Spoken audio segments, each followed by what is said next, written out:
치워! 당장 안 치워! 내 가게 앞에서 얼씬거리지 말라고 했지!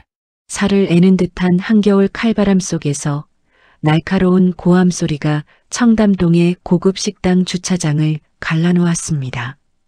잘 다려진 정장 바지와 반짝이는 구두를 신은 남자가 빗자루를 들어 바닥에 웅크린 한 노인을 사정없이 내리치고 있었어요. 점장님, 제발 그만하세요. 이러다 사람 잡겠어요. 유니폼을 입은 여자가 울부짖으며 남자의 팔을 붙들고 매달렸습니다. 하지만 남자는 여자를 거칠게 밀쳐버렸고 그 반동으로 여자는 차가운 아스팔트 바닥에 나뒹굴었죠. 그때였습니다. 밀려 넘어진 여자를 보호하려던 노인의 품에서 꼬깃꼬깃한 검은 비닐봉지 하나가 터지듯 바닥으로 떨어졌습니다. 봉지 안에서 굴러나온 건 짓눌려 납작해진 단팥빵 한 개와 유리알이 산산조각난 낡은 가죽 시계였습니다. 여자의 시선이 그 시계에 꽂히는 순간 소란스럽던 세상의 모든 소리가 일순간 멈춘 듯 했습니다. 시간이 멈춘 것 같은 정적 속에서 여자는 떨리는 손을 뻗어 그 시계를 집어들었습니다. 시계 뒷면에는 삐뚤빼뚤하지만 선명하게 긁힌 자국이 남아 있었거든요. 30년 전 자전거를 사주겠다며 웃으며 집을 나섰던 아빠가 실종되던 그날 차고 있었던 바로 그 시계였습니다. 아빠? 짐승만도 못한 취급을 받으며 매를 맞던 그 노숙자가 평생을 그리워하며 기다렸던 나의 아빠였습니다. 30년이라는 세월을 두고 가장 비참하고 잔혹한 상황 속에서 마주하게 된 아버지와 딸. 세상은 그를 더러운 노숙자라고 손가락질했지만 딸에게는 평생 가슴에 묻어왔던 그리운 아버지였습니다. 안녕하세요. 시청자 여러분. 오늘 저희가 함께할 이야기는 잃어버린 가족을 향한 멈추지 않는 사랑과 그 사랑을 지키기 위해 모든 것을 걸었던 한 여인의 아름답고도 눈물겨운 감동 사연입니다. 지금부터 이 기적과 같은 재회가 있기 전까지 주인공 수연 씨가 겪어야 했던 눈물겨운 현실과 30년 전 아버지와 나누었던 따뜻한 약속이 무엇이었는지 그 잃어버린 시간을 되찾아 떠나보겠습니다. 수연 씨의 하루는 남들보다 훨씬 일찍 시작됩니다. 고급 한정식집 청담의 화려한 모습과는 정반대인 낡고 좁은 반지하 방에서 말이죠. 어머니가 남긴 병원비와 대출금, 수연 씨의 어깨를 짓누르는 빚의 무게는 늘 새벽잠을 설치게 했습니다.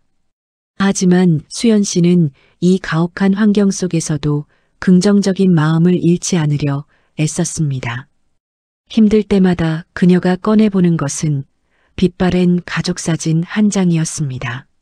사진 속에는 앳된 수연 씨와 환하게 웃는 엄마 그리고 듬직한 아빠의 모습이 담겨 있습니다. 아빠는 언제나 수연 씨의 든든한 산이었습니다. 아빠 내일 운동회인데 1등하면 뭐 사줄 거야? 우리 딸이 1등하면 아빠가 세상에서 제일 따뜻한 만두국 끓여줘야지. 아빠가 수연이 지켜줄게. 약속? 힘들 때마다 콧노래를 부르며 만두국을 끓여주던 아빠. 그 따뜻한 아빠가 자전거를 사주겠다며 나간 뒤 감쪽같이 사라진 지 벌써 30년이었습니다. 30년 전 그날 이후 저희 집에는 만두국 냄새 대신 냉기만 가득했어요. 하지만 저는 알아요.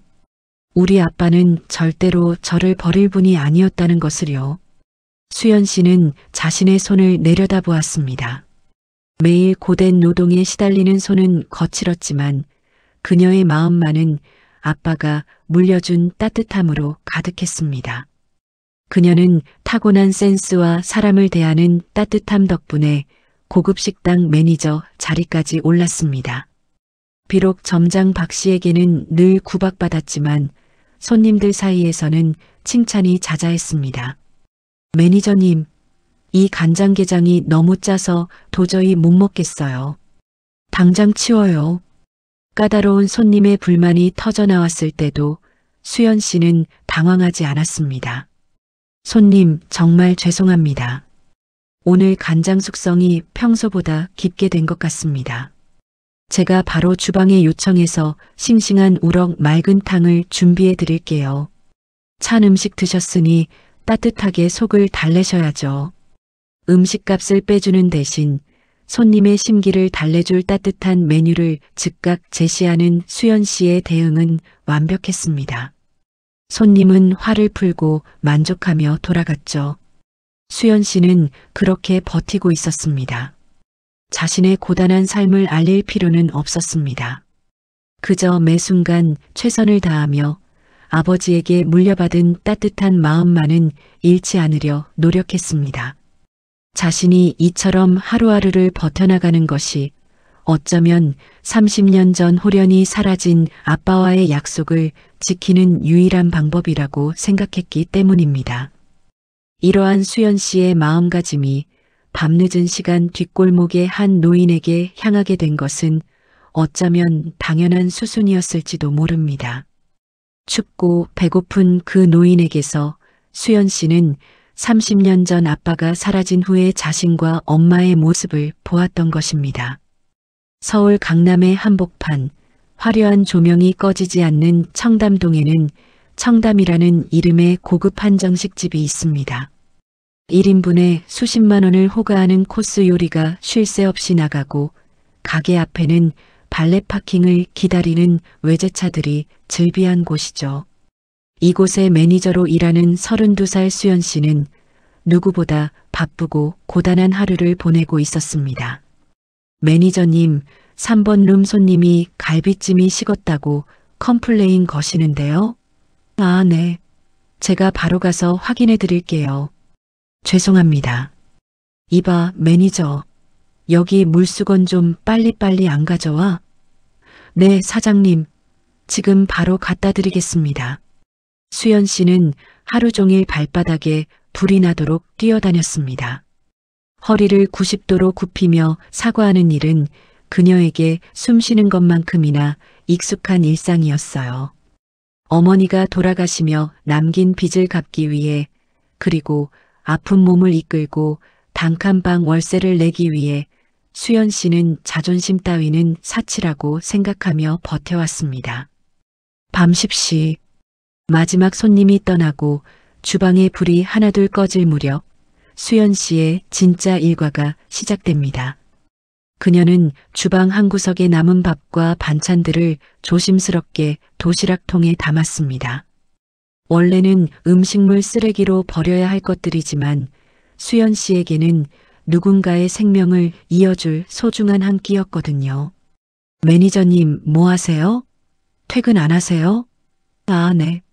정리할 게 조금 남아서요. 먼저들 들어가세요. 동료들이 모두 떠난 뒤 수연 씨는 패딩 점퍼를 여미고 도시락과 텀블러에 담은 따뜻한 꿀물을 챙겨 뒷문으로 향했습니다. 살을 애는 듯한 칼바람이 훅 끼쳐 들어왔지만 그녀는 망설임 없이 어두운 골목 안쪽으로 걸음을 옮겼습니다. 가게 뒤편 에어컨 실외기가 요란하게 돌아가는 구석진 자리에 검은 덩어리 하나가 웅크리고 있었습니다. 낡고 해진 군용 깔깔이에 냄새나는 담요를 뒤집어 쓴 한 노인이었죠. 동네 사람들은 그를 벙어리 거지라고 불렀습니다. 말을 하지 못하고 웅얼거리는 소리만 내는 데다 정신도 온전치 않아 보였기 때문입니다. 수연 씨는 노인에게 다가가 무릎을 굽히고 앉았습니다. 할아버지, 저 왔어요. 많이 추우시죠? 노인은 인기척에 놀란 듯 움찔하더니 수연 씨의 얼굴을 확인하고는 경계를 풀었습니다. 그의 헝클어진 백발 사이로 보이는 눈동자는 멍했지만 수연 씨를 보는 순간만큼은 어린아이처럼 맑게 빛났습니다. 오늘 갈비탕이 좀 남아서 국물 따뜻하게 데워왔어요. 밥 말아서 얼른 드세요. 식기 전에요. 수연 씨가 내민 도시락에서 하얀 김이 모락모락 피어올랐습니다. 노인은 덜덜 떨리는 새까만 손으로 숟가락을 쥐려 했지만 언손이 말을 듣지 않아 자꾸만 놓치고 말았습니다. 그 모습을 지켜보던 수연 씨는 말없이 숟가락을 가져와 밥을 떠서 노인의 입에 넣어 주었습니다. 아! 노인은 입을 벌려 받아 먹으면서 알 수 없는 웅얼거림을 토해냈습니다. 마치 고맙다는 말인지 아니면 슬프다는 말인지 알 수 없는 소리였지만 수연 씨는 왠지 그 소리가 가슴 아프게 들렸습니다. 천천히 드세요. 체해요. 수연 씨는 노인이 밥을 먹는 동안 챙겨온 핫팩을 흔들어 노인의 주머니에 찔러 넣어 주었습니다. 사실 수연 씨도 넉넉지 않은 형편이라 매번 새 핫팩을 사는 게 부담스러웠지만 이 추운 겨울에 얇은 옷 하나로 버티는 노인을 외면할 수가 없었습니다. 어릴 적 아빠가 실종된 후 엄마와 단둘이 춥고 배고팠던 기억이 떠올랐기 때문일까요? 아니면 어딘가 모르게 낯설지 않은 노인의 눈빛 때문이었을까요? 밥 한 그릇을 깨 눈 감추듯 비운 노인은 수연 씨가 건넨 꿀물을 두 손으로 소중하게 감싸주었습니다. 따뜻한 온기가 손바닥을 타고 전해지자 노인의 눈가에 그렁그렁 눈물이 맺혔습니다. 그리고는 꼬질꼬질한 점퍼 안주머니를 뒤적거렸습니다. 부스럭 부스럭 노인이 꺼낸 것은 길바닥에서 주운 듯한 구겨진 껌종이 하나였습니다. 그는 그걸 수연 씨의 손에 쥐어주며 희죽 웃었습니다. 밥값이라도 내고 싶었던 걸까요? 고마워요, 할아버지. 잘 받을게요. 수연 씨는 그 쓰레기 같은 껌종이를 소중한 선물이라도 받은 양 주머니에 넣으며 마주 웃어주었습니다. 그때였습니다. 이수연 매니저, 지금 거기서 뭐 하는 거야? 날카로운 고함 소리에 노인은 화들짝 놀라 몸을 웅크렸고 수연 씨도 자리에서 벌떡 일어났습니다. 뒷문 앞에 서 있는 사람은 이 식당의 점장 박 씨였습니다. 그는 혐오스러운 벌레를 보는 듯한 눈빛으로 노인을 그리고 수연 씨를 번갈아 쏘아보고 있었습니다.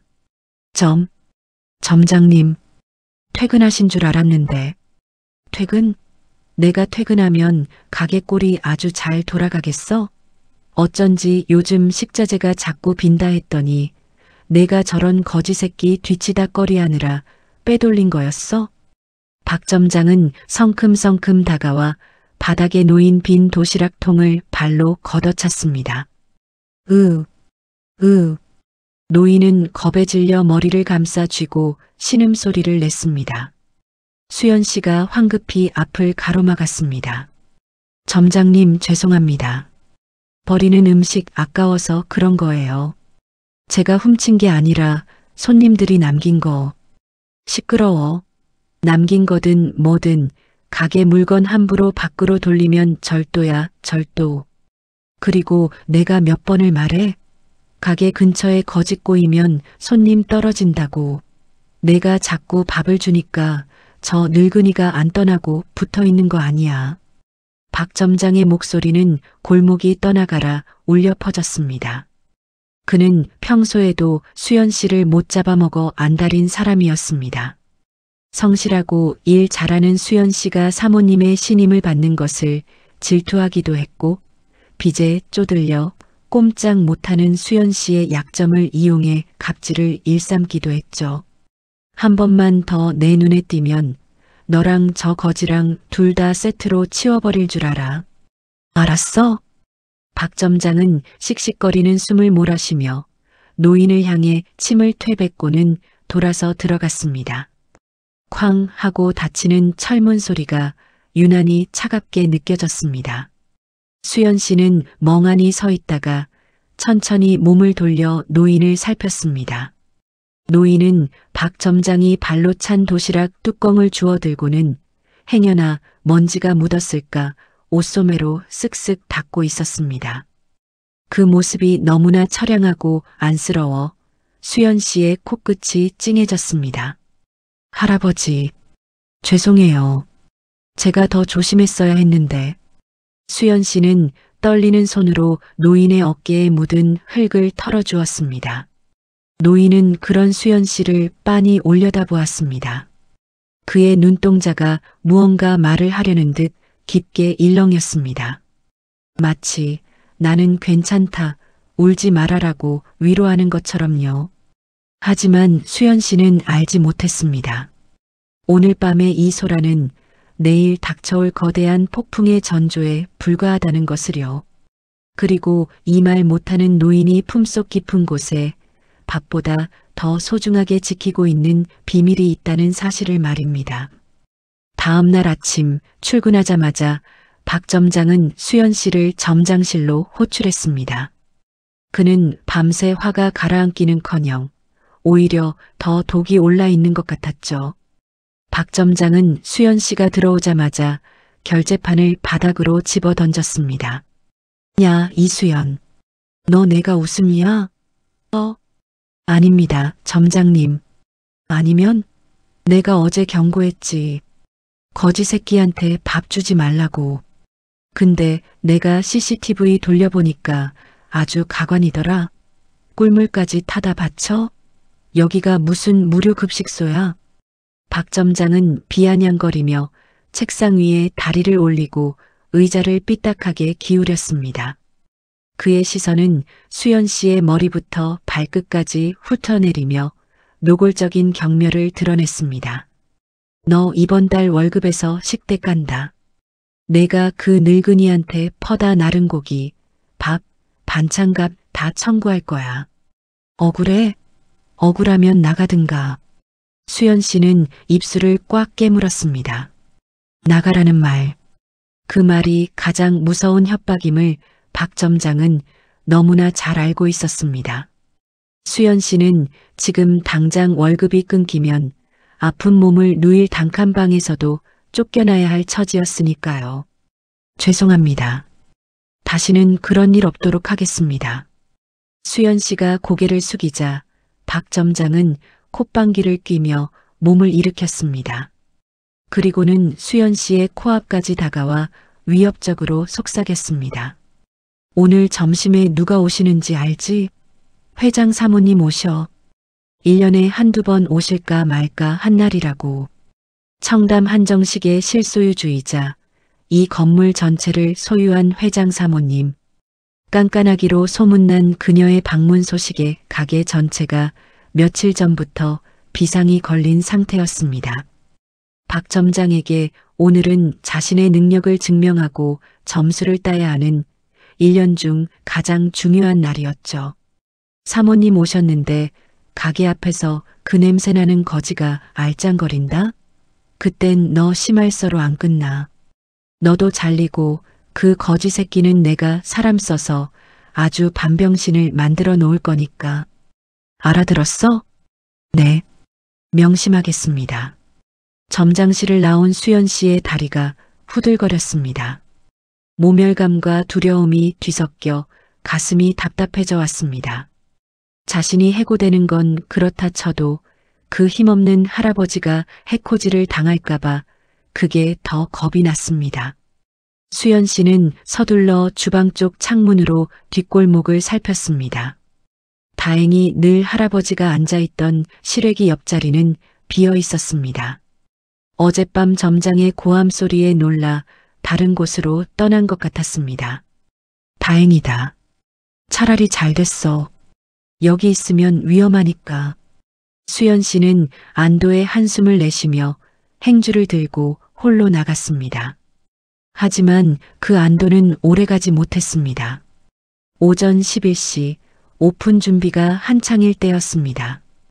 유리창 너머로 희뿌연 하늘에서 눈발이 하나둘 날리기 시작했습니다. 올겨울 들어 가장 많이 내릴 것 같은 한방눈이었죠. 수연 씨는 무심코 정문 쪽을 바라보다가 걸레질하던 손을 멈추고 말았습니다. 심장이 덜컥 내려앉는 것 같았습니다. 할아버지? 뒷골목에서 사라졌던 그 노인이 지금 가게 정문 앞 화단턱에 앉아 있었던 겁니다.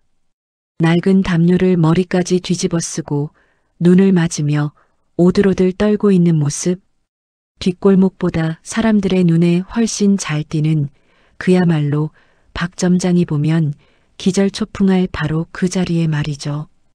왜 저기로 가신 거야? 도망가셨어야지.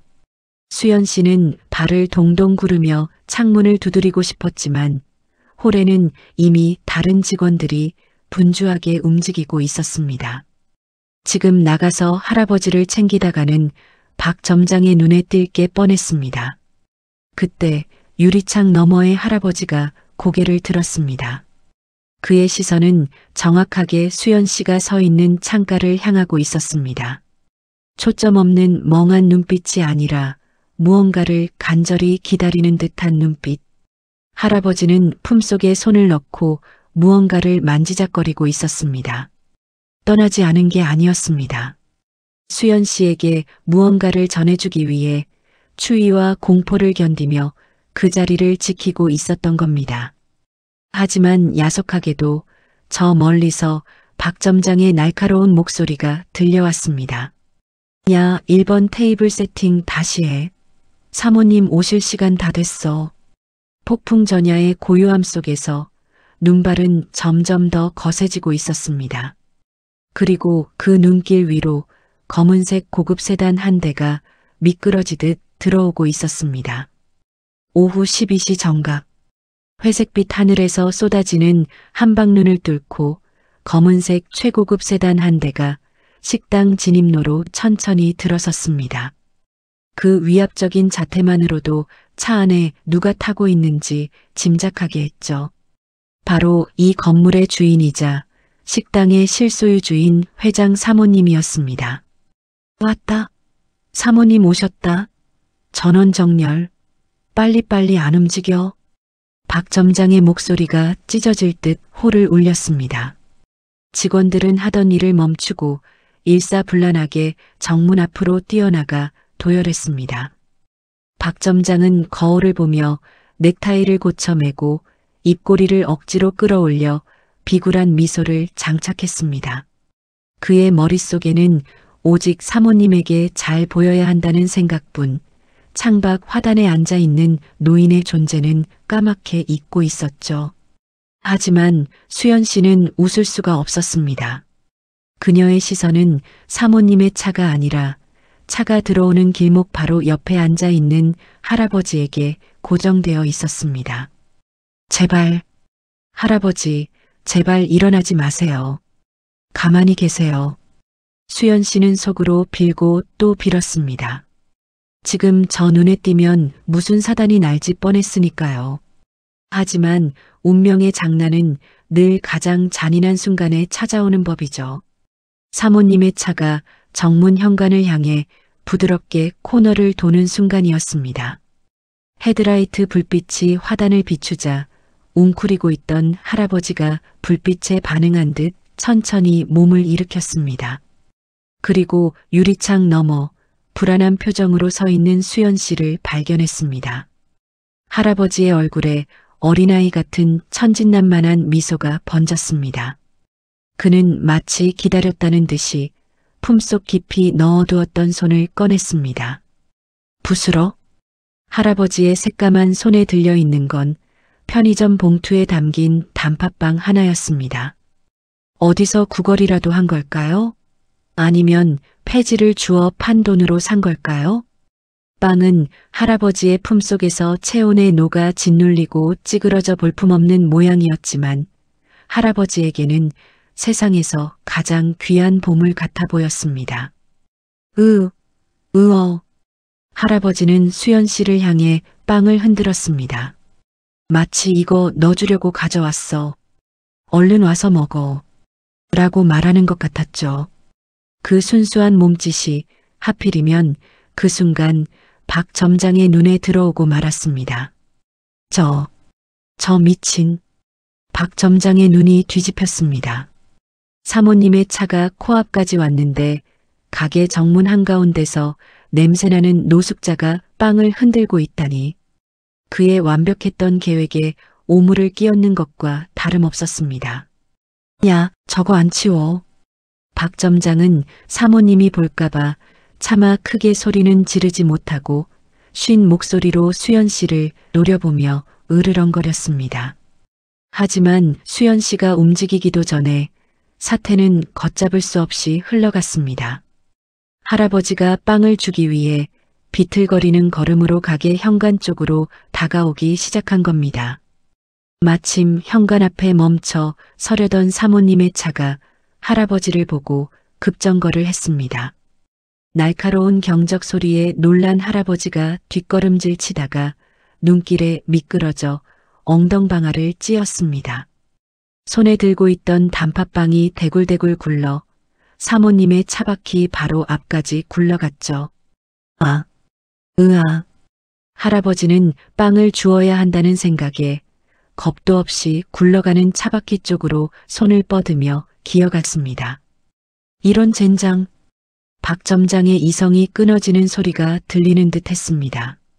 그는 현관 옆에 세워져 있던 굵직한 쌀이 빗자루를 집어들었습니다. 눈을 치우려고 놔둔 빗자루였지만 지금 박 점장의 손에는 흉기나 다름없어 보였습니다. 점장님, 안 돼요. 수연 씨가 비명을 지르며 뛰쳐나갔지만 박 점장은 이미 문을 박차고 나간 뒤였습니다. 눈보라가 휘몰아치는 주차장. 박 점장은 넘어진 할아버지를 향해 성난 황소처럼 달려들었습니다.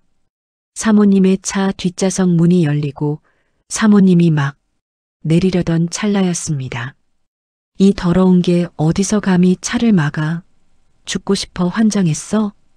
박 점장이 휘두른 빗자루가 할아버지의 등짝을 매섭게 내리쳤습니다. 외마디 비명도 지르지 못한 채 할아버지는 바닥으로 고꾸라졌습니다. 하지만 그는 아픔보다 차바퀴 밑에 깔릴 뻔한 그 단팥빵이 걱정되는지 필사적으로 빵 쪽으로 손을 뻗었습니다. 그 모습이 박 점장을 더 자극하고 말았습니다. 이게 아직도 정신을 못 차리고 내 가게 망치려고 작정했어? 꺼지라고 했잖아. 퍽! 퍽! 무자비한 폭력이 이어졌습니다. 하얀 눈밭 위로 할아버지의 낡은 외투에서 뿜어져 나온 먼지가 피어올랐습니다. 그것은 단순한 폭행이 아니었습니다. 자신의 성공을 방해하는 모든 가난하고 약한 것들에 대한 박 점장의 비열한 분풀이였습니다. 하얀 눈밭 위로 잔혹한 폭력이 쏟아졌습니다. 박 점장은 이성을 완전히 잃은 사람 같았습니다. 그는 자신의 출세와 성공을 방해하는 이 늙고 초라한 존재를 세상에서 아예 지워버리겠다는 듯이 빗자루를 휘둘렀습니다. 할아버지는 비명조차 제대로 지르지 못했습니다. 그저 새우처럼 등을 둥글게 말고 쏟아지는 매질을 온몸으로 받아내고 있었습니다. 그런데 이상했습니다. 보통 사람이라면 머리를 감싸 쥐고 자신을 보호했을 텐데 할아버지는 양손을 가슴팍에 꼭 붙인 채 무언가를 필사적으로 끌어안고 있었습니다.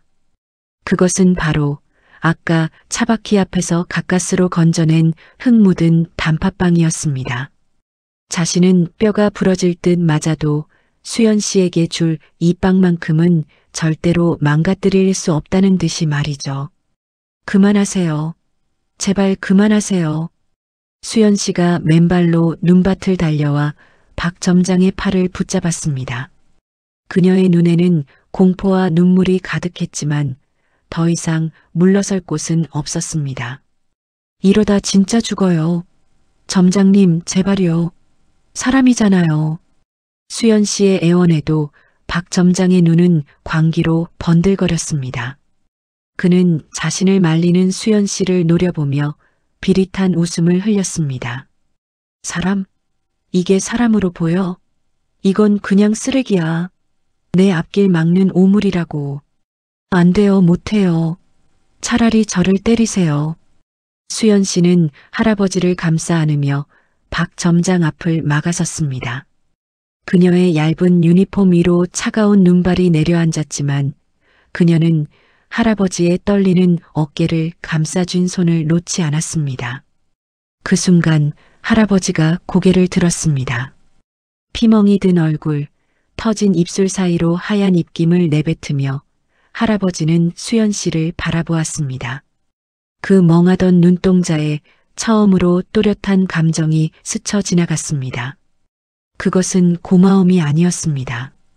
자신 때문에 수연 씨가 위험해졌다는 두려움과 미안함이었습니다.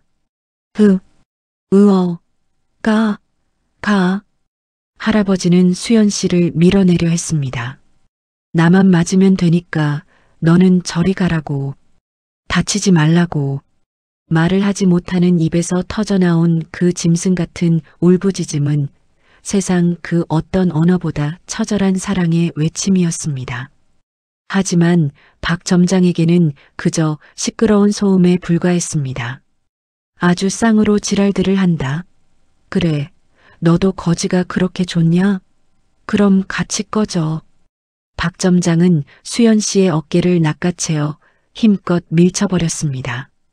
가녀린 수연 씨의 몸이 힘없이 뒤로 날아가 얼어붙은 아스팔트 바닥 위로 나뒹굴었습니다.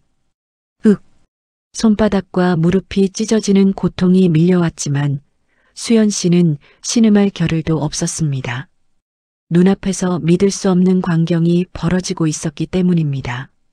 수연 씨가 넘어지는 것을 본 순간 내내 맞기만 하던 할아버지가 갑자기 박 점장의 바짓가랑이를 물어뜯을 듯이 달려들었습니다. 자신의 딸 같은 사람이 다치는 것을 보고 본능적인 분노가 폭발한 것입니다. 이 미친 늙은이가.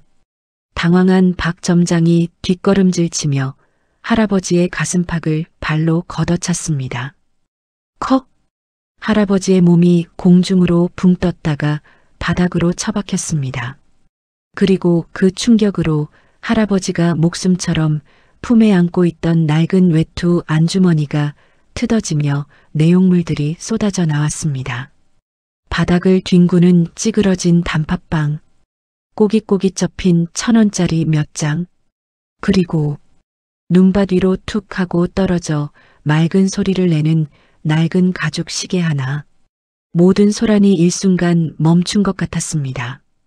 거친 숨을 몰아쉬던 박 점장도, 차에서 내리려다 멈칫한 사모님도, 넘어진 채 고통스러워하던 수연 씨도 모두의 시선이 하얀 눈 위에 떨어진 그 낡은 시계에 고정되었습니다. 유리알은 이미 오래전에 깨져 없었고 시계바늘은 멈춰있는 낡은 시계. 하지만 수연 씨는 그 시계를 알아보았습니다. 그것은 그녀의 기억 속에 문신처럼 새겨진 30년 전의 아픈 기억 조각이었으니까요. 수연 씨는 바닥을 기었습니다. 찢어진 무릎에서 피가 배어 나왔지만 고통은 느껴지지 않았습니다. 오직 하얀 눈 위에 떨어진 저 낡은 시계 하나만이 세상의 전부인 것처럼 그녀의 시야를 가득 채우고 있었습니다. 떨리는 손이 시계를 집어들었습니다. 차가운 금속의 감촉. 가죽줄은 세월의 때가 묻어 너덜너덜해졌고 유리는 깨져 있었지만 수연 씨는 기억하고 있었습니다. 32해를 살아오는 동안 단 한 번도 잊은 적 없는 물건이었으니까요. 아빠, 나 자전거. 핑크색 자전거. 그래, 우리 수연이 학교 가는데 아빠가 꼭 사줘야지. 아빠가 이 시계 팔아서라도 사올게. 기다려. 7살 그의 겨울. 입학 선물로 자전거를 사주겠다며 집을 나서던 젊은 아빠의 손목에 채워져 있던 바로 그 시계였습니다. 그날 이후 아빠는 돌아오지 않았습니다. 사람들은 아빠가 빚 때문에 도망간 거라고, 처자식을 버린 비겁한 가장이라고 손가락질했습니다. 수연 씨도 그런 줄만 알았습니다. 그래서 원망했고 또 사무치게 그리워했습니다. 수연 씨는 떨리는 손가락으로 시계 뒷면을 뒤집어 보았습니다. 녹이 슬고 긁혀 있었지만 날카로운 송곳 같은 것으로 꾹꾹 눌러 새긴 글씨는 아직 선명했습니다. 사랑하는 딸, 수연 입학 선물. 아, 수연 씨의 입에서 터져나온 것은 말이 아니었습니다. 그것은 30년의 한이 터져나오는 통곡이자 비명 같은 신음이었습니다. 아빠는 도망간 게 아니었습니다. 이 시계를 팔지도 못했습니다. 이 시계는 아빠에게 시간을 확인하는 도구가 아니었습니다. 기억을 잃고 거리를 떠돌면서도 자신의 이름조차 잊어버린 그 긴 세월 속에서도 수연이라는 딸의 이름 하나만은 잊지 않기 위해 몸에 새기듯 지니고 다녔던 아빠의 유일한 신분증이자 이정표였던 것입니다. 수연 씨는 고개를 들어 피투성이가 된 채 쓰러져 있는 노인을 바라보았습니다.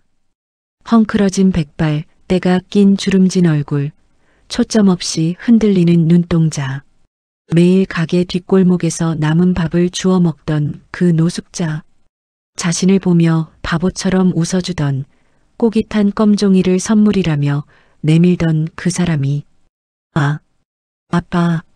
수연 씨가 무릎으로 기어 노인에게 다가갔습니다. 박 점장은 이 황당한 상황에 입을 벌린 채 굳어 있었습니다. 뭐야? 아빠라니? 미쳤어? 하지만 수연 씨에게는 박 점장의 목소리도 쏟아지는 눈발도 느껴지지 않았습니다. 그녀는 피와 흙으로 범벅이 된 노인의 얼굴을 맨손으로 닦아내기 시작했습니다.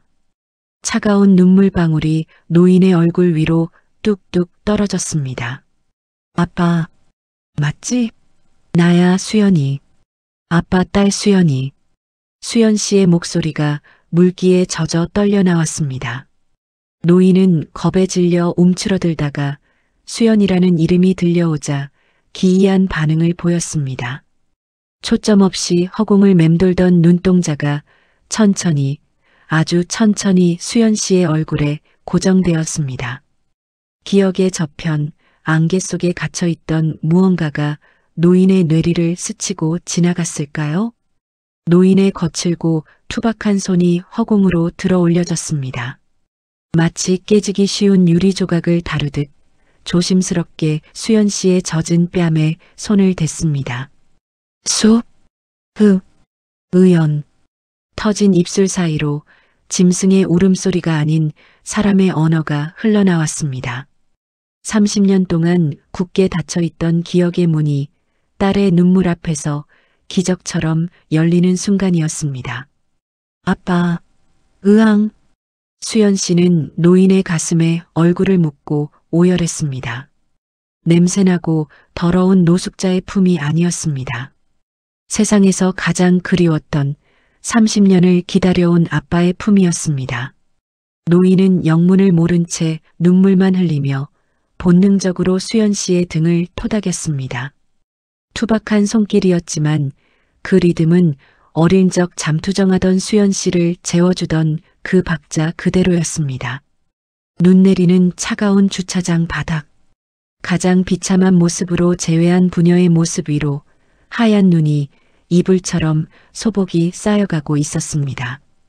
그리고 그 모습을 검은 우산을 쓴 사모님이 싸늘하지만 슬픈 눈으로 내려다보고 있었습니다. 하늘에 구멍이라도 뚫린 듯 쏟아지는 한방눈 속에서 수연 씨는 아빠를 안고 놓아주지 않았습니다.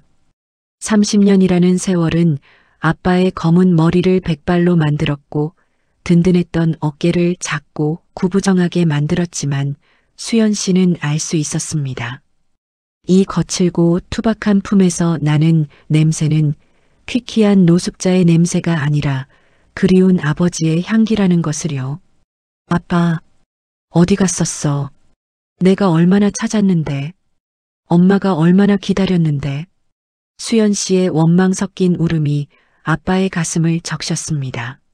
아빠는 영문을 모른 채 그저 눈앞에서 우는 이 여자가 너무나 소중하다는 본능 하나로 굳어버린 손을 움직였습니다. 갈라지고 터진 손가락으로 수연 씨의 눈물을 닦아주려 애썼습니다. 하지만 닦아줄수록 아빠의 손에 묻은 검은 흙이 수연 씨의 얼굴에 번졌습니다. 아빠는 당황해서 자기 옷소매로 다시 얼굴을 문질렀습니다. 미안. 기억을 잃은 아빠가 할 수 있는 말은 그게 전부였습니다. 무엇이 미안한지도 모른 채 그저 내 딸을 울게 해서 미안하다는 듯이 그때였습니다. 아빠가 갑자기 품에서 무언가를 주섬주섬 찾기 시작했습니다. 아까 박 점장의 발길질에 짓눌려 납작해진 흙투성이가 된 단팥빵이었습니다. 수연, 빵, 먹어. 아빠는 덜덜 떨리는 손으로 그 더러워진 빵을 수연 씨 입가에 가져다 댔습니다.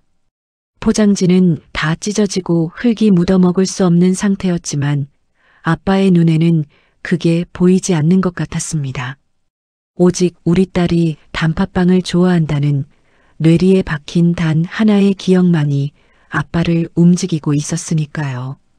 흐흑, 으앙. 수연 씨는 그 빵을 받아들고 가슴에 품으며 통곡했습니다. 7살 꼬마 수연이가 좋아했던 단팥빵.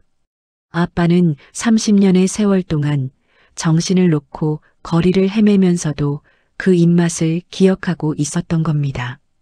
하지만 이 애절한 상봉을 지켜보던 한 사람, 박 점장의 눈에는 이 모든 것이 그저 기가 막힌 쇼로 보일 뿐이었습니다. 아니, 그렇게 믿고 싶었을 겁니다. 자신이 짐승처럼 때린 노인이 직원의 아버지라니, 그것도 30년 만에 만난 혈육이라니, 자신의 폭력이 정당화될 수 없는 상황으로 몰리자 그는 두려움을 분노로 덮어버리려 했습니다. 아, 이수연, 너 지금 뭐 하는 거야?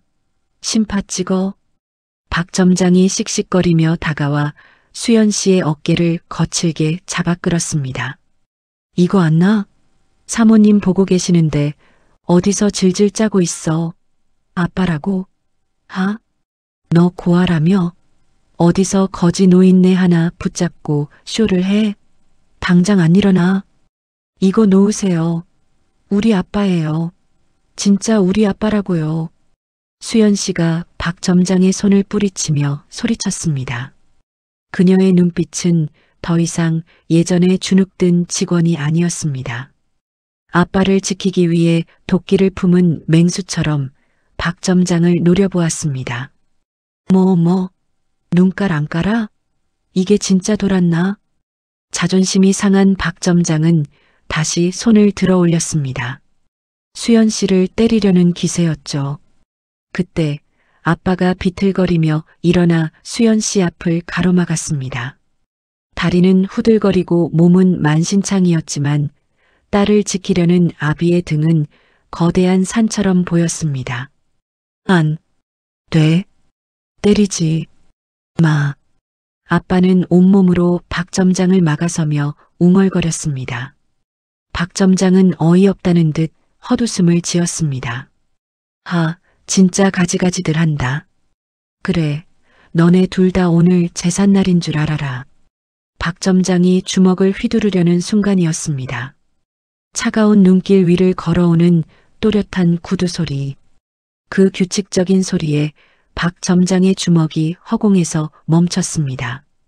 검은색 롱 코트를 입고 누군가 받쳐든 우산 아래서 걸어 나오는 범접할 수 없는 아우라의 여인, 회장 사모님이었습니다. 그녀는 아무 말 없이 박 점장과 수연 씨 그리고 피투성이가 된 아빠 앞에 멈춰 섰습니다. 선글라스를 끼고 있어 표정은 알 수 없었지만 그녀에게서 뿜어져 나오는 서늘한 기운에 박 점장은 저절로 뒷걸음질 쳤습니다. 사모님, 그게 아니고요. 이것들이 영업을 방해해서 제가 훈계 좀 하느라. 박 점장은 비굴하게 허리를 굽히며 변명을 늘어놓기 시작했습니다. 하지만 사모님은 박 점장을 본체만 채하고 천천히 선글라스를 벗었습니다. 그녀의 날카로운 눈매가 수연 씨 손에 들려있는 낡은 시계를 향했습니다. 그리고 바닥에 떨어진 단팥빵, 피 흘리는 노인의 얼굴을 차례로 훑어보았습니다.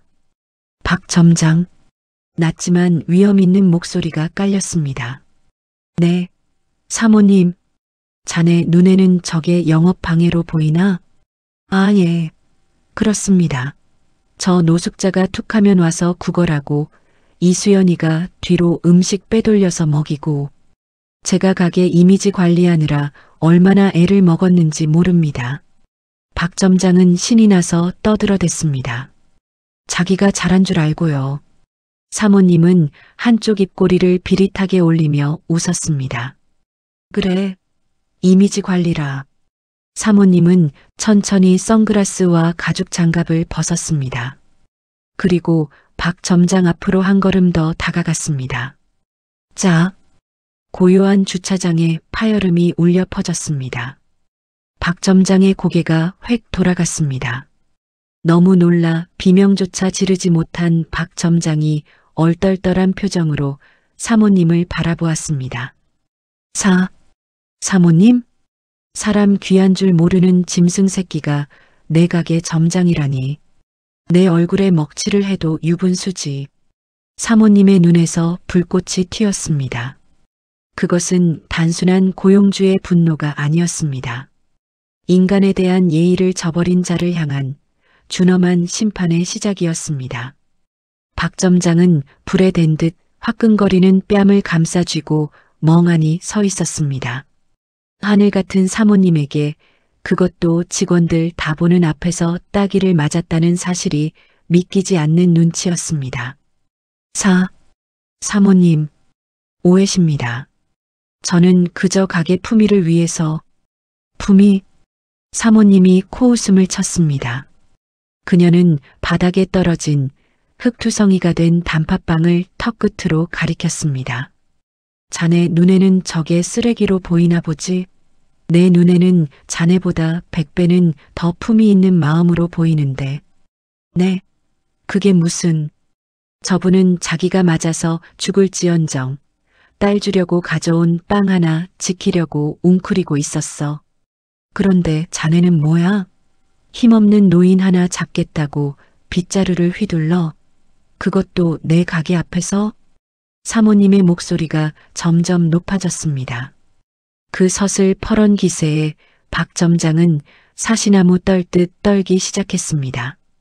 내 가게는 밥을 파는 곳이지 사람 차별하고 무시하는 놈들 갑질하라고 만든 곳 아니야. 너 같은 놈이 점장이라는 타이틀 달고 있는 꼴 내 눈에 흙이 들어가도 못 봐. 사모님, 한 번만 용서해 주십시오. 제가 잠깐 돌았었나 봅니다. 제가 이 가게 매출을 얼마나 올렸는데요. 박 점장은 다급하게 무릎을 꿇고 빌기 시작했습니다. 자신의 밥줄이 끊길 위기에 처하자 방금 전까지 보였던 그 오만함은 온데간데 없고 비굴함만 남았습니다. 하지만 사모님은 눈길 한 번 주지 않고 뒤에 서 있던 수행 비서에게 손짓했습니다. 김 비서, 네 사모님, 이 사람 당장 끌어내. 그리고 지금 즉시 해고 처리해. 퇴직금? 어림도 없지. 폭행죄랑 업무방해로 경찰에 넘겨. 합의는 절대 없다고 전하고. 네, 알겠습니다. 때마침 멀리서 요란한 사이렌 소리가 들려왔습니다. 사모님이 미리 신고해둔 경찰차였습니다. 사모님, 잘못했습니다. 제발 경찰만은. 박 점장은 경찰차를 보자 얼굴이 하얗게 질려 사모님의 바짓가랑이를 붙잡으려 했습니다. 하지만 건장한 수행원들이 그를 가로막고 양팔을 꺾어 끌어냈습니다. 이거 내가 누군지 알아? 나 여기 점장이야. 악을 쓰며 끌려가는 박 점장의 추한 뒷모습을 보며 숨죽이고 있던 직원들 사이에서도 작은 탄성과 악수가 터져나왔습니다. 그동안 박 점장의 갑질에 시달렸던 직원들의 묵은 체증이 내려가는 순간이었습니다. 상황이 정리되자 사모님은 수연 씨와 아빠가 있는 쪽으로 몸을 돌렸습니다. 방금 전까지의 싸늘함은 온데간데였고 그녀의 눈빛은 깊은 연민으로 가득 차 있었습니다. 사모님은 입고 있던 최고급 캐시미어 코트를 벗었습니다. 그리고 주저없이 피와 흙으로 엉망이 된 수연 씨와 아빠의 어깨 위로 덮어주었습니다. 많이 놀랐지? 미안하다. 내가 사람을 잘못 써서 너희 부녀를 험한 꼴 당하게 했구나. 사모님. 흐흑. 수연 씨는 사모님의 따뜻한 배려에 참았던 눈물을 다시 터뜨렸습니다. 사모님은 쪼그려 앉아 아빠의 덜덜 떨리는 손을 두 손으로 꼭 잡았습니다. 더럽고 냄새나는 노숙자의 손이었지만 사모님은 전혀 개의치 않았습니다. 어르신, 이제 걱정 마세요. 따님이랑 따뜻한 밥 드시고 편안하게 쉬시게 해드릴게요. 아빠는 사모님의 말을 알아들은 걸까요? 고개를 끄덕이며 입가에 옅은 미소를 지었습니다. 그리고는 여전히 수연 씨의 옷자락을 꽉 쥐고 놓지 않았습니다. 마치 다시는 잃어버리지 않겠다는 듯이요. 구급차 왔다. 어서 병원부터 가자.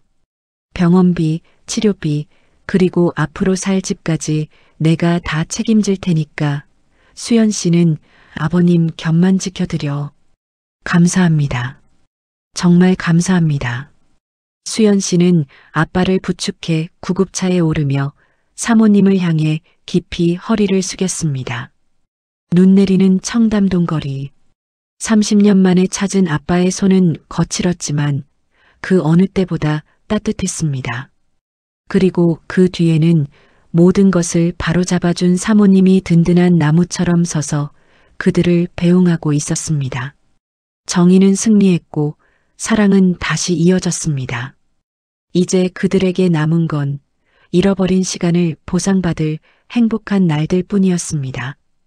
그날의 눈보라가 거치고 계절이 4번 바뀌었습니다. 매서운 겨울바람이 지나간 자리에는 따스한 봄 햇살이 내려앉았죠.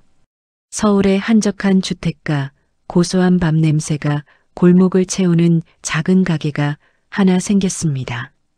간판 이름은 아빠와 수연이네 반찬. 회장 사모님의 도움으로 수연 씨가 새로 시작한 소중한 일터입니다. 어서 오세요. 오늘 장조림이 아주 맛있게 됐어요. 앞치마를 두른 수연 씨의 얼굴은 1년 전과는 비교할 수 없을 만큼 밝고 환해졌습니다. 그리고 주방 한켠 콩나물을 다듬고 있는 한 노신사가 보입니다. 깔끔하게 이발한 머리에 단정한 셔츠를 입은 모습, 바로 수연 씨의 아버지입니다. 아빠, 힘들지 않아? 좀 쉬라니까. 수연 씨가 다가와 아버지의 어깨를 주무르며 말합니다. 아버지는 고개를 저으며 사람 좋게 웃습니다. 아니야. 수연이. 도와줘야지. 내 딸. 아버지는 여전히 말이 조금 어눌합니다. 30년의 기억을 온전히 되찾지는 못했습니다. 가끔은 여기가 어디인지 헷갈려 하시기도 하고 젓가락질을 실수하기도 합니다. 하지만 단 하나 눈앞에 있는 이 여자가 자신의 목숨보다 소중한 딸 수연이라는 사실만큼은 절대 잊지 않습니다. 아버지는 주머니에서 무언가를 주섬주섬 꺼냅니다. 편의점에서 사온 찌그러지지 않은 동그랗고 예쁜 단팥빵입니다. 수연이, 먹어. 빵. 1년 전 눈밭 위에서 흙투성이가 된 빵을 내밀던 그 마음 그대로입니다. 수연 씨는 눈시울이 붉어진 채 활짝 웃으며 빵을 한 입 베어 뭅니다. 맛있다. 아빠가 사줘서 세상에서 제일 맛있어. 그 모습을 보며 아이처럼 기뻐 박수치는 아버지의 손목에서 은은한 빛이 반짝입니다. 말끔하게 수리된 가죽 시계입니다. 깨졌던 유리는 새 것으로 교체되었고 끊어졌던 가죽줄은 튼튼하게 이어졌습니다. 30년 동안 멈춰있던 시계바늘은 이제 째깍째깍 경쾌한 소리를 내며 다시 돌아가고 있습니다. 잃어버린 30년의 세월을 되돌릴 수는 없습니다. 하지만 멈춰있던 그들의 시간은 이제부터 다시 흐르기 시작했습니다. 서로를 바라보는 따뜻한 눈빛 속에서, 그리고 함께 밥을 먹고 웃음 짓는 평범한 일상 속에서 말이죠. 가끔 세상이 모질고 춥게 느껴질 때가 있습니다. 하지만 어딘가에는 반드시 짓눌린 단팥빵 하나를 품에 안고 당신만을 기다리는 사랑이 있다는 것을 잊지 마세요. 그 사랑이 있기에 우리들의 겨울은 결국 봄을 맞이할 수 있는 것이니까요.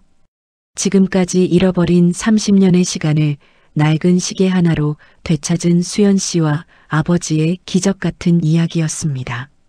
세상 모든 고난 속에서도 가족을 향한 사랑과 사람을 향한 따뜻한 마음만큼은 결코 멈추지 않는다는 것을 깨닫게 해준 소중한 시간이었습니다.